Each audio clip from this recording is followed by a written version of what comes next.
It's really easy to grow the top line. It was really easy to just get more customers and just pump advertising out. As long as you're willing to track it, like as long as you're willing to track where your advertising dollars are going and what it's bringing into you, you can bring in new stuff.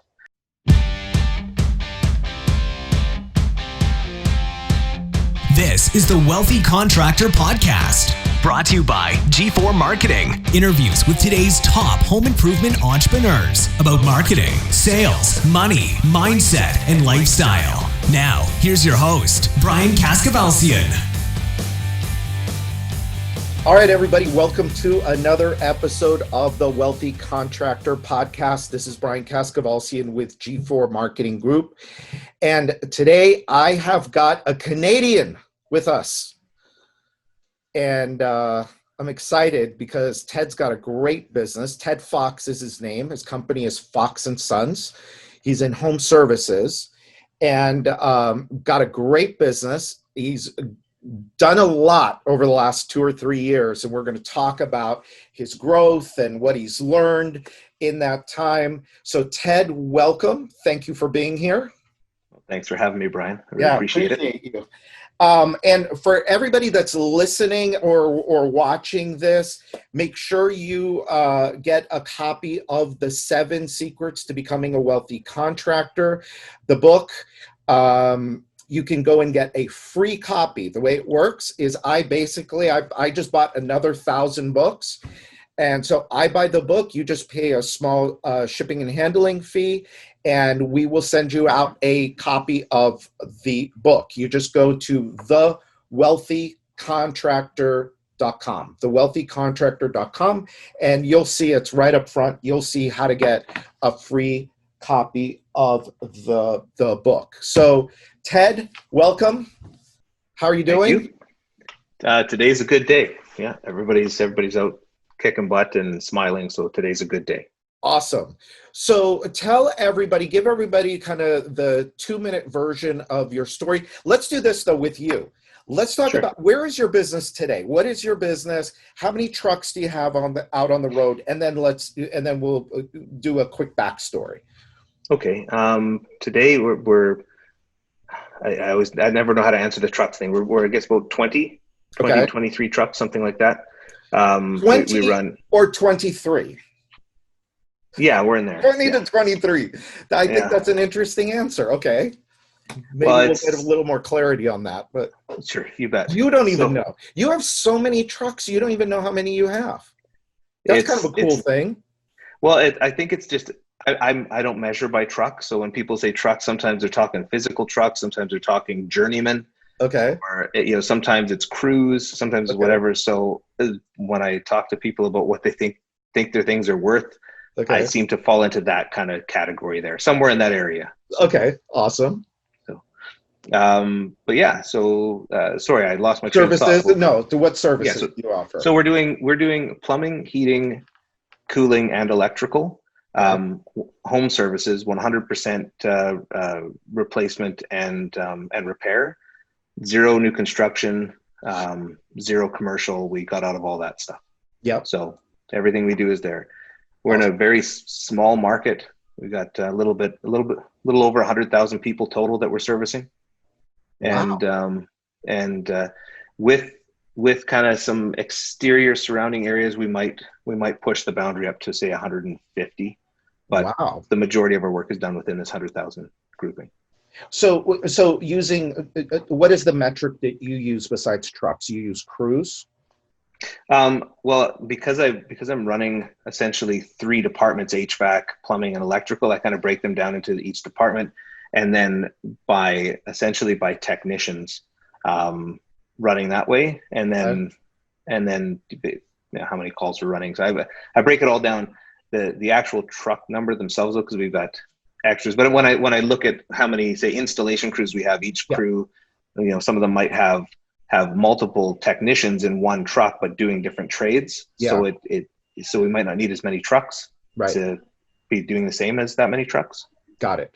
So about how many total projects per month between service and install? Okay, so installation projects, which is kind of easy, we're probably 65 per month, something like that. And then we run on average 30 service calls a day, something in those lines. Awesome. And then those feed our installs and back and forth. It's a healthy business, healthy size business for where we are and our location. But I see gotta lots of say, room for man, potential. that's for such a small market. That's impressive. That's an impressive number of all of it. I mean, it's all very impressive. What's your background? Give us a little bit of the backstory. Okay, the 2-minute version. I got into the trade right out of high school. I was not going to be a tradesman. That's what my dad and my brothers were, and I was going in to be a teacher. But I thought rather than spend money on tuition, I would get a trade first and help me pay my way through.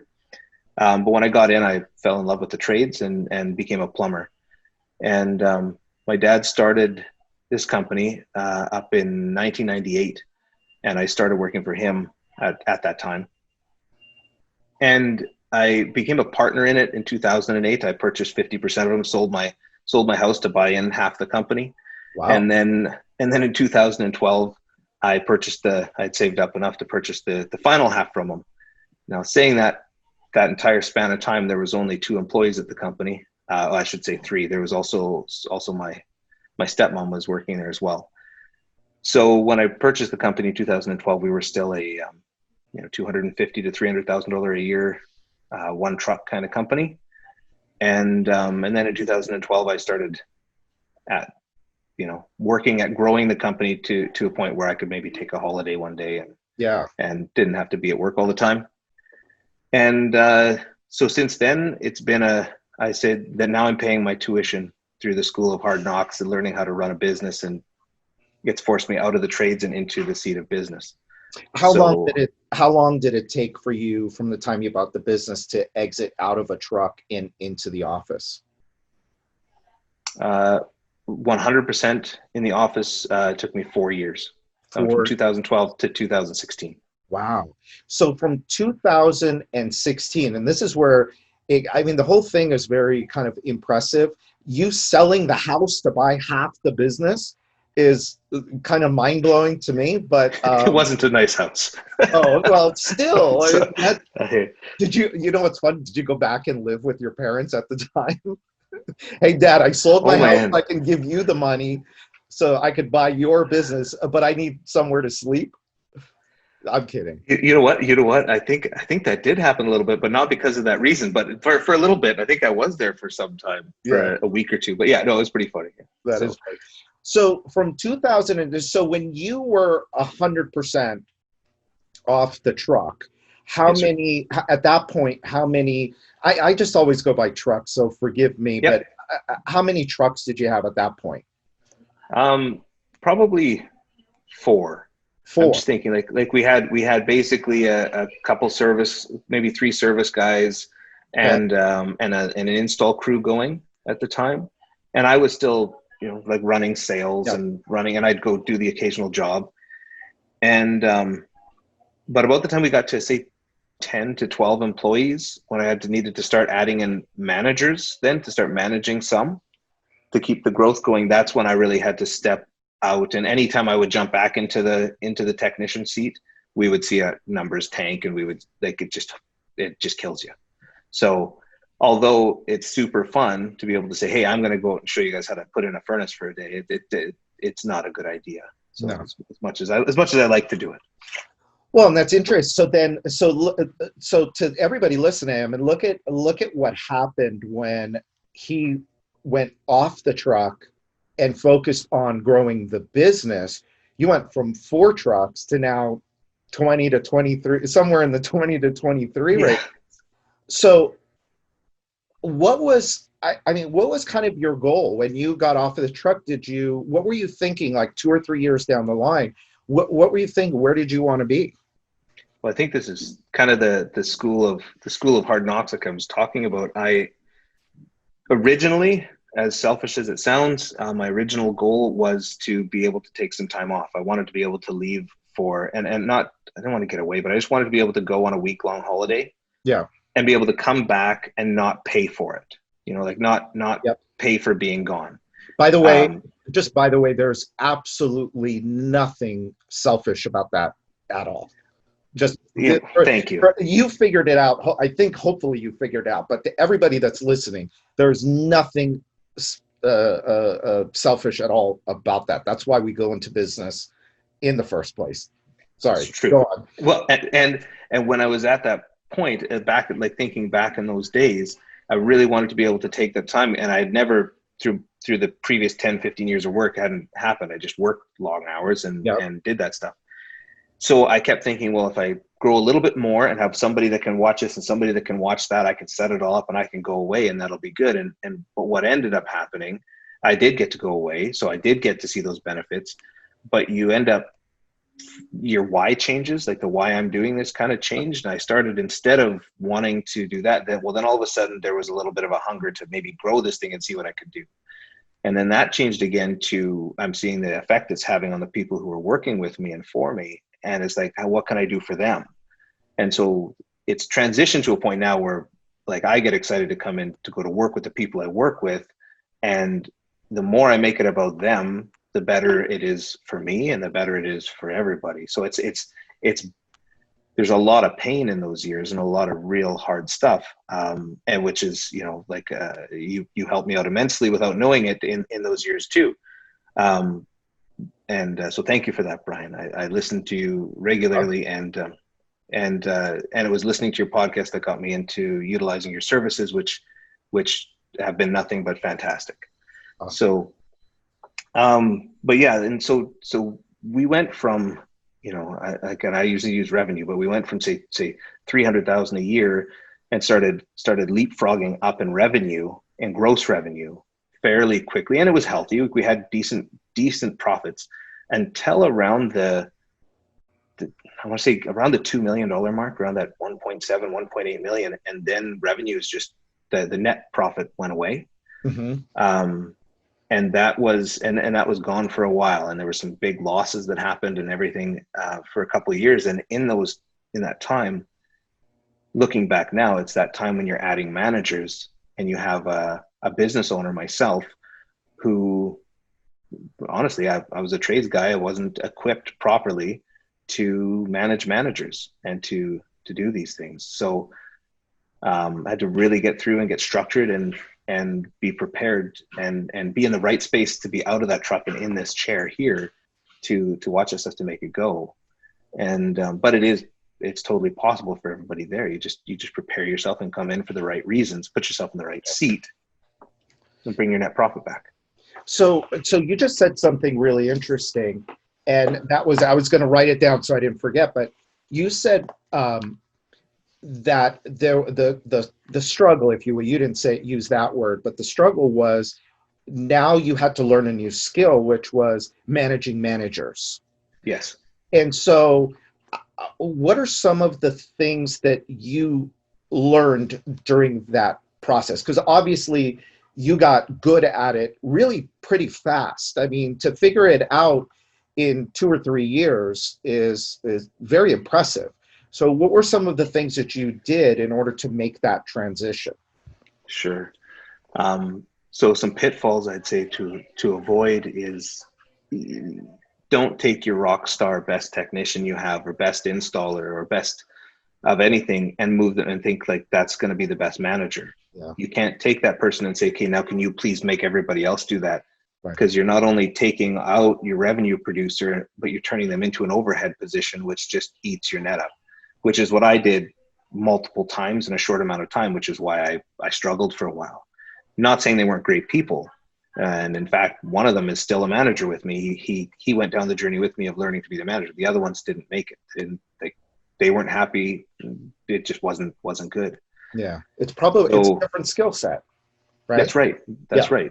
And you can have like a crew lead or a person like that, but when you really need somebody to, like, a manager's responsibility is essentially to hit targets and to hit and exceed those targets.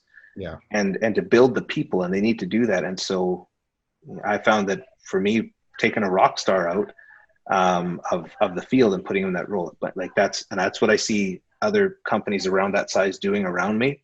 And that's something, if you can avoid that, that's it. So that was a big lesson for me. Great advice, by the way. Really good advice. Thank you. This is going to sound cliche. Read, like read books, read. Even if you think you've already read enough leadership books, read one more. And I would suggest don't try not to get into the things where you're just looking for the little Cole's Notes versions, like the little notes on what it is. Invest in yourself to expand your mind. Like get into some good leadership books, and invest. Any suggestions? Any suggestions? Yeah, for sure. I liked, early on starting out, the E-Myth was a big one for me. Traction has been big. We follow EOS closely now. So that's been excellent for me.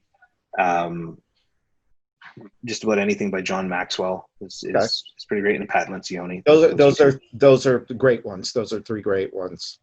Okay. Yeah, so those are just kind of easy peasies that I think are good. Yeah. And I think that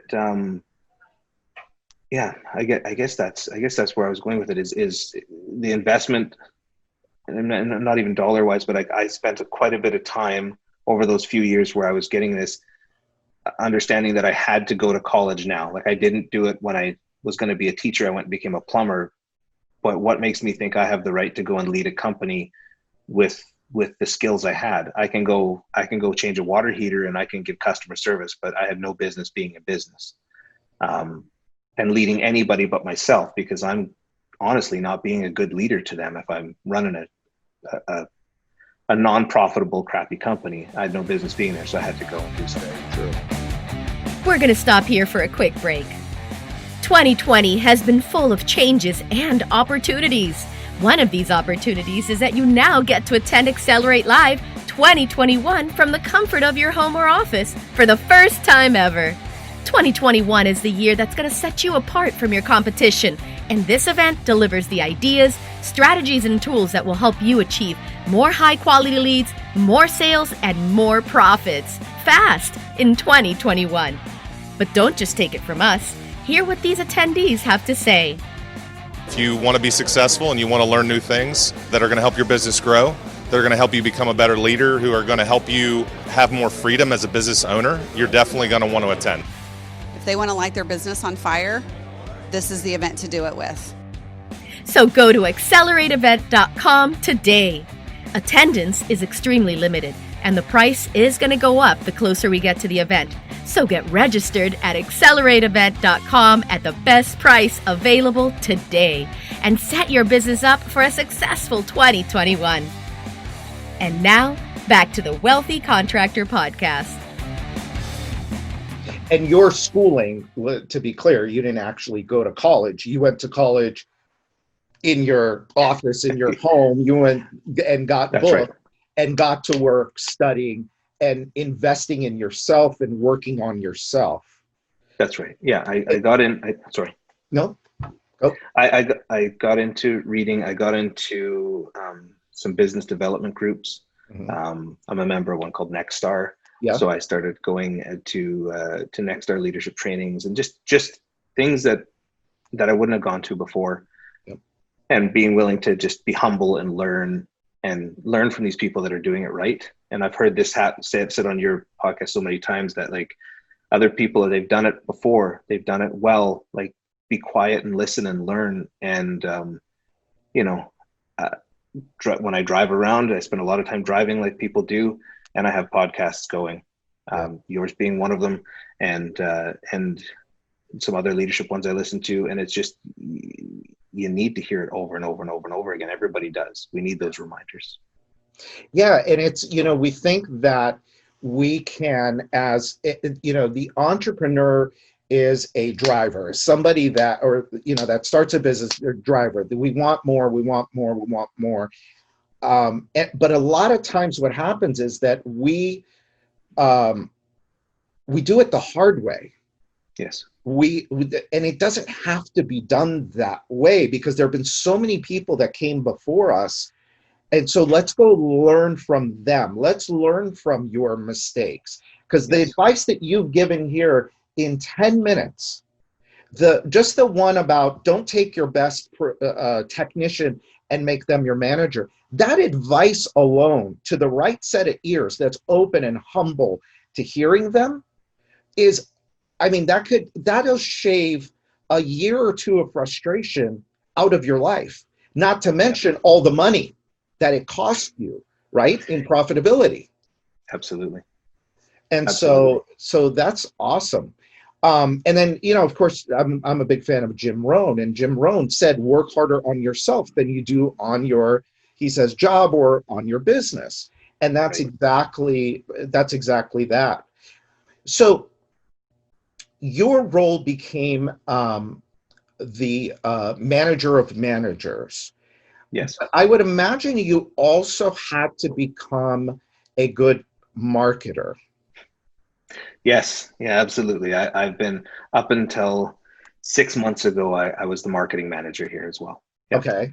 So talk a little bit about that, because yes, you had to put managers in place to grow the business, but you also had to do some other things to get more people calling your business. 100%. Yep. Yep. For sure. I did. So I didn't go to marketing school, but went to the school of marketing, and found that it's, I don't sound cocky, to grow the top line.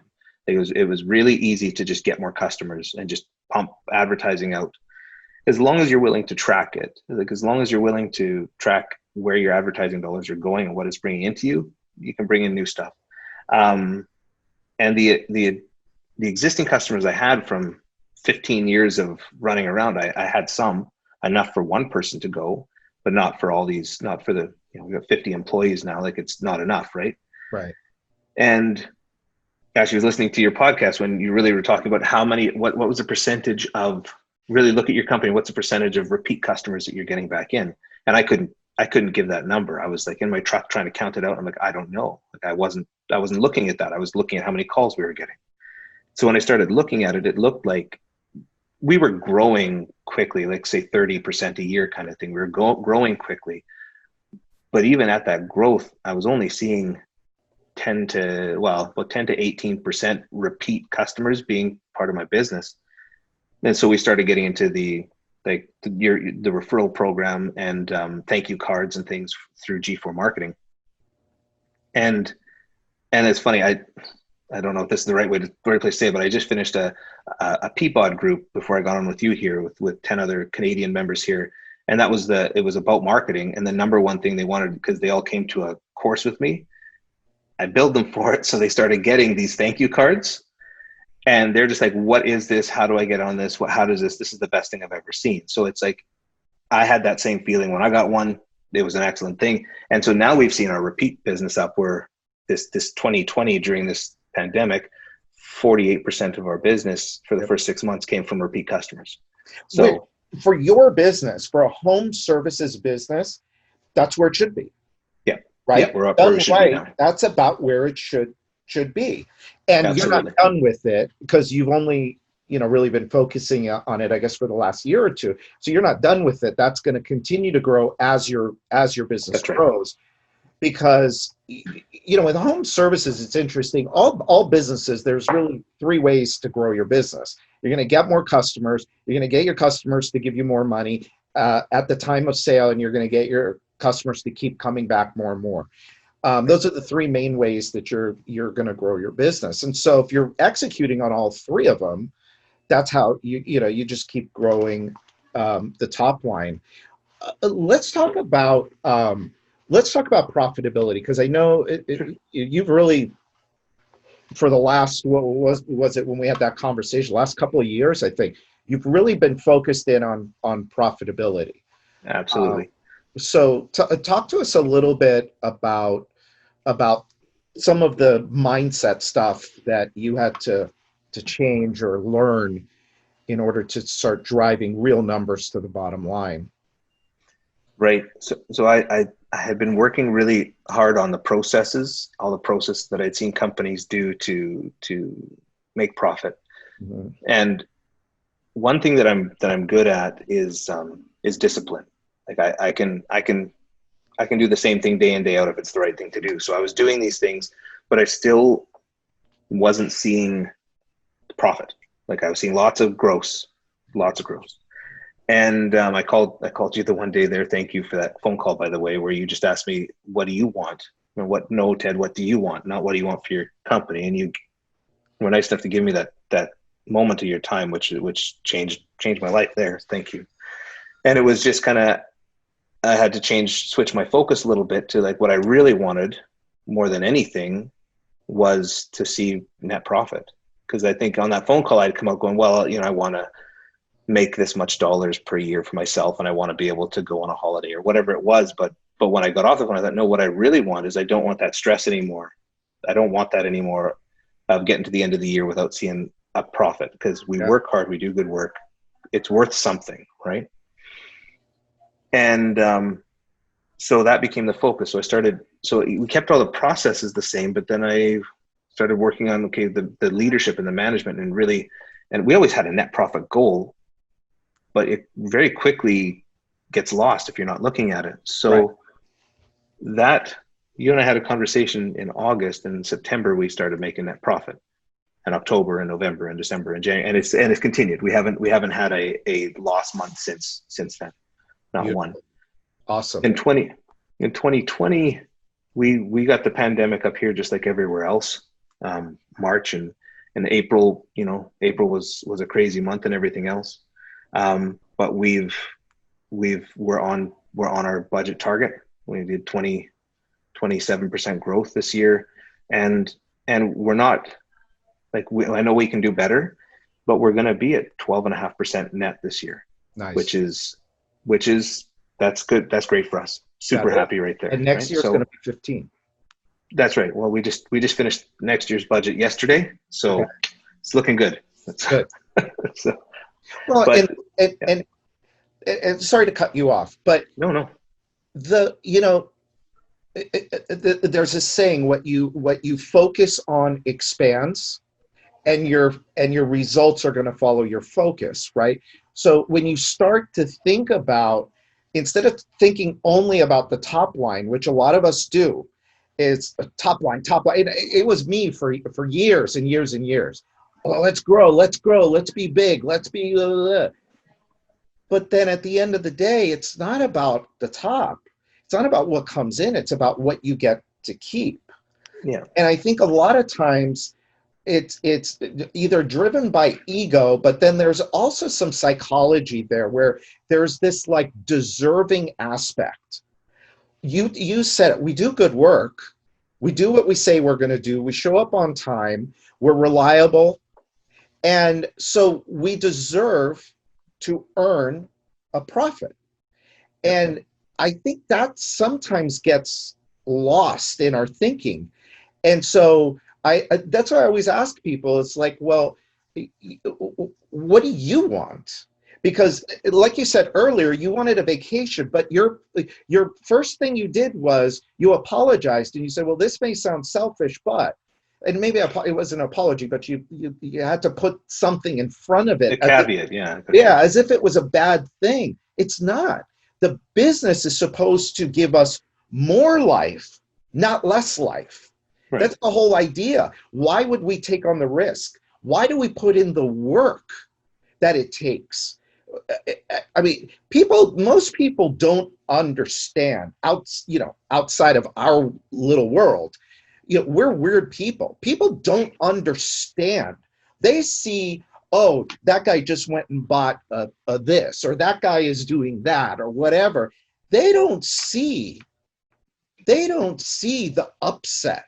They don't see the nights that you're in your office, like either working on a big project just so you could, make life better for all the people that work there and for yourself. They don't see the heartache. They don't see the, oh my God, how am I going to make payroll this week?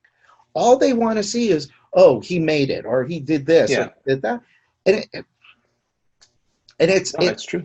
It's tough, if you deliver a good service to your customer and they pay you, you deserve to make a profit. And to me, minimum is 10, and I'm going to say this over and over and over again until Yeah, absolutely. minimum is 10%, ideal is 15 to 20%. Yes. No? And that, those factors change. And good for you that you're on the right trajectory. 12 and a half is great. Yep. 15 will be better. Yeah, right? of course it will. And it's going to be more in line with probably the value that you're delivering to your customer. Absolutely. So sorry, No, I always have to do that. It's because look, I wish these are conversations, my nephew called me the other day. He's 22 and he just graduated film school. He's a great kid, really talented kid. And the company, the production company he was working for, obviously the projects have dried up a little bit, and so he's without work, and so he's taking this time to kind of focus. And I had a conversation with him, and my whole thing in that conversation was, what do I wish somebody when I was 22, what do I wish that somebody told me at that age when I was unsure of where I was going and what I was doing? Because we were him, and so anyway, so that's why I talk so much about the profitability, and that business is about giving yourself more life, not about having less life. Which again, I'm gonna plug the book. Do it. You're not buying the book. I'm giving it to you for free. But that's what we talk about in the 7 Secrets book. It's about your life. Anyway, sorry. No, it's good. That's great. Thank you. I appreciate it. I guess one other thing that I guess I wanted to put out there to those people who might be listening, that there's lots of shiny objects and none of them are worth it. Like, don't chase anything. Don't think that if you're not making money with what you're doing, don't go do something else. Do what you're doing better. Yeah. And really, like the discipline thing I was saying, grinding the grindstone, the daily, like knowing what your numbers need to be every day, and tracking that, and then coming in the next day and doing it again. And if you need to make more money, then change what you're doing in that day and do the same thing the next day and the next day and the next day. And that flywheel turns, like Jim Collins would say, you turn that flywheel and eventually it just rolls. And that's kind of where we're at now, is every month it gets a little bit better. But boy, if I all of a sudden wanted to say, hey, you know what, maybe I'll make more money in that next town, like just stop. Just don't. Look at where you are now. If you're not doing it now, you're not doing it later. By the way, that's very, very good advice. There's a lot of wisdom in that advice. I wish that's one of the pieces of wisdom, by the way, that I wish I had sooner, because I was a bright, shiny object guy for years and years and years. And you're absolutely right about that. Well, when you were talking about your nephew, that's what made me think of, is just that well, maybe if I sell more, if I sell more UV products, then I'll be profitable. It's like, well, why aren't you profitable servicing furnaces? Yeah. Why aren't you profitable doing what you're doing? And these are, I don't think there's any one thing. There was no one shiny object that's got us to a point where I feel like I have something to give in the knowledge aspect, but it's all these things combined, and realizing that this is what you have to do day in and day out. And if you're not happy doing it, then maybe you're not an entrepreneur at heart. Like, if you've got to be happy coming in and doing these things, these grind, if you want it to work. Yeah. In my opinion. Yeah. And what's interesting is that I created this framework that I call the Wealthy Contractor Success, Wealth, and Freedom Framework. And if people have been on our webinars, or we're at Accelerate in February of this year, it'll be in January in 2021. I always talk about this framework. I just created it earlier this year. And you've touched on all of the big things. There's 4 P's. It's people, which you talked about at the beginning, managing managers. Yep. Process, you talked about that too. Marketing is a process, sales is a process, anything to get done in the business, is process. And the more process you can put into place, the more freedom that buys you. The third thing is profit. We just talked about that. You've gotten very focused on profitability. And then the fourth P is personal. It's like, what am I doing to work on myself so that I grow into the next level of income, the next level of wealth, the next level of freedom, right? Because I hope now, by the way, and I'm putting you on the spot, but how much time off do you take now? Oh, I guess it depends on the year now. Right, I know. I guess this year is a bad year. Well, how much were you planning on taking this year? 2 to 3 weeks. 2 to 3. Yeah, but I also get to, on Thursdays and Fridays, I get to work from home, which I know doesn't sound like something, but I get to hang out with my 4-year-old, which has been pretty awesome to be able to do that. So my wife comes in and works at the office, and I go home and work, which is not something that we could have done prior. So to me, that's a victory. But I tell you, it's not the weeks off I take. I take weekends off, which was not something that used to happen. Yeah. Right. So the amount of extra days off I get now, it's incredible for me that way. Well, and what's interesting is it starts with the weekends. I'm glad you said that, because I always forget. It starts with the weekends. Yeah. For years and years and years and years, I worked every single Saturday. Yep. And you're right. For me, it was like, well, I work 6 days a week. I got the 1 day off a week, and then that was it. It's not enough. Not anywhere near enough.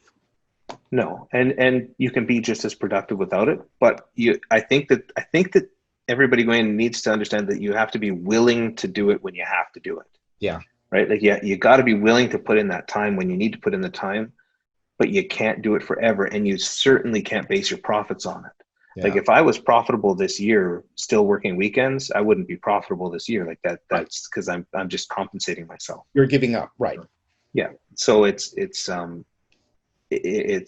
interesting, and I hope that Accelerate you'll have some form of web stream in for us Canadians that can't come down. Well, actually, I'm going to do a quick commercial then for Accelerate. Yep. By the time this goes out, tickets will be available. And yes, there is going to be an Accelerate Live from home option. Nice. And so, yeah, and it's going to be really cool. It's not going to be a boring Zoom. It's going to be all of the speakers, all of the content. We're actually having a live portion. But because of the social distancing and all of that, we're very limited in the number of people that we can actually have live. We have a giant room. Like, we were planning on having over 300 people in January. And now we're going to have like 120, I think, of which like 60+% are already sold. But for those that are interested in the at-home option or the from-home option, it'll be at accelerateevent.com, accelerateevent.com. And of course, you as a G4 client, you'll be getting an email early. You'll be getting an email first. Awesome. Yeah, because I'll be there for sure. They won't let me into the country. I know. Dirty Canadian. I know. So let's finish up. We could keep going for another hour or two. The question I want to ask you is, what one thing, if you were to go back, looking back in all of these years, what is the one thing, looking back, knowing what you know today, that you would have done different back before? The one thing that would have done different. Well, there's so many things I would do different.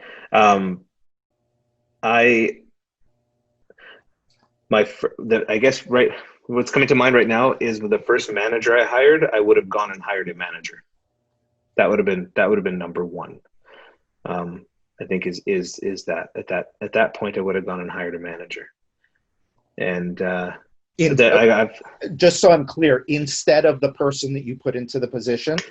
That's correct. Instead of pulling, like we started the conversation out with, instead of pulling dollar producing technicians or people that I knew, I would have actually put out an ad and hired a manager to come in and manage people that I needed managed. Because I think that caused a lot of pain early that would have kept me in profit through that time. So but maybe if I didn't do that and I didn't get as close to the wire as I did, I wouldn't be in the place I am now. So yeah, that's always an interesting thought, isn't it? But I would sure change it. Yeah, if I was to go back, like I say, I wish somebody had talked to me when I was 22 and all of that. And sometimes I wonder, had I not made, there are a couple of decisions that I made in business that were really dumb, really like led to catastrophic events, right? Yes. But had that stuff not happened and I had not gotten that experience, would I be where I'm at today, which I'm actually very happy with, for the first time in, many, many years, the last couple of years, I was 52 years old. It's taken me, it took me 45 years to kind of figure some of this stuff out. And in the last, 5 to 7 years, it's really started to kind of sink and really start to work. My mentor is Dan Kennedy, right? And so a few years ago, I was at a seminar and I went up to him and I asked him something. And we were talking and I said, because I had been around for so long with him and been in his mastermind groups and all of this. And he laughed and he said, you're my favorite kind of customer. You're a slow learner. And I started to laugh. And anyway. I've been a slow learner, so I'm hoping that I could help some people, learn a little bit faster than I did, and not go through all the same pain as I did. I hear you. I thought of that thing. Sorry, I just thought of it now. Sit down the same manager path.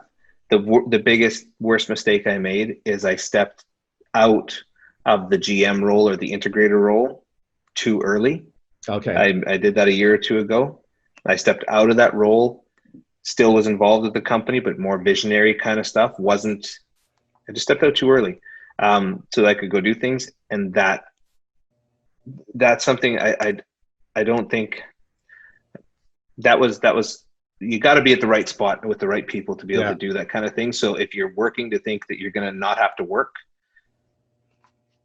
you got to stay, you got to have your feet in, you need to be present for your people. I wasn't present enough for my people for a time. So. Wow. Cool.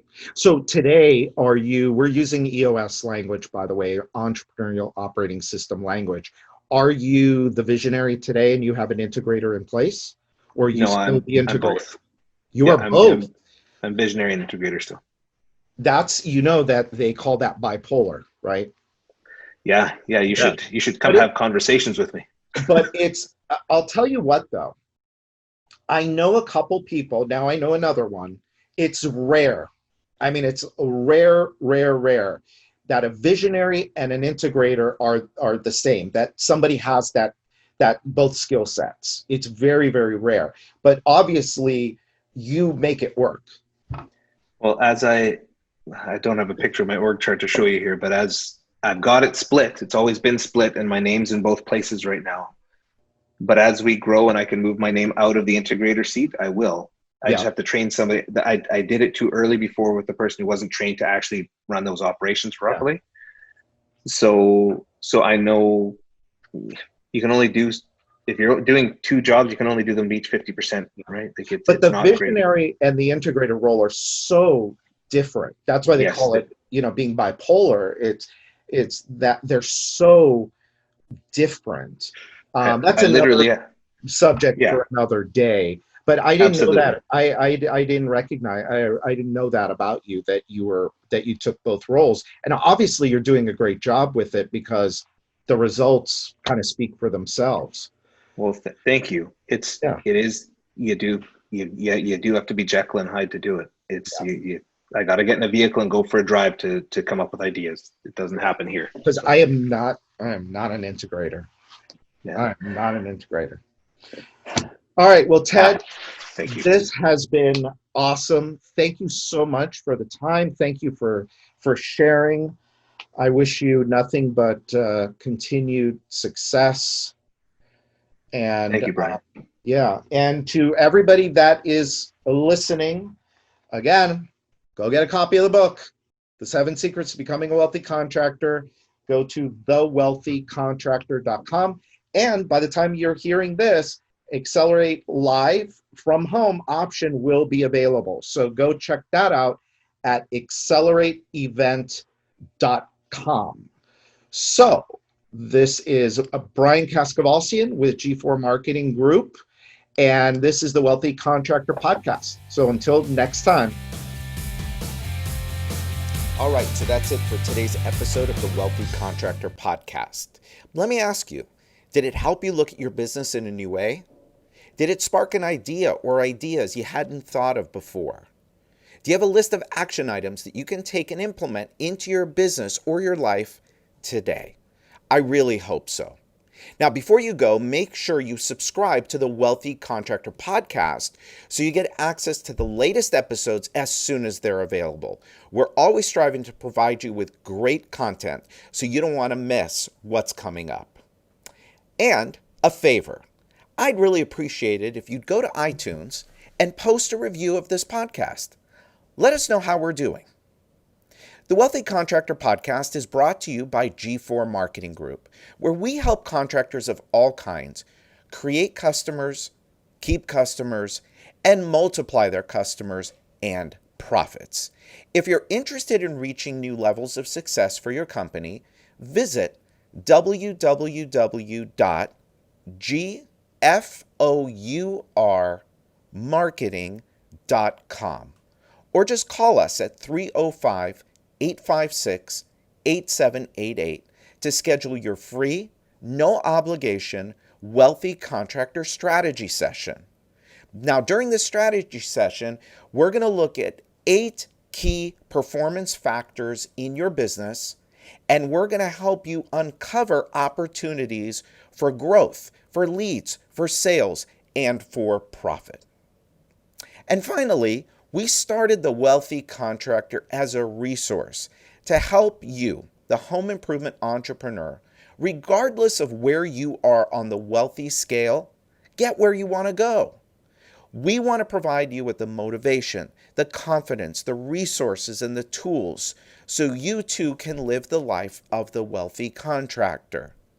Now, the Wealthy Contractor is a place where it's okay for you to want it all. In fact, it's not only okay, it's encouraged. So until next time, this is Brian Kaskavalcian with G4 Marketing.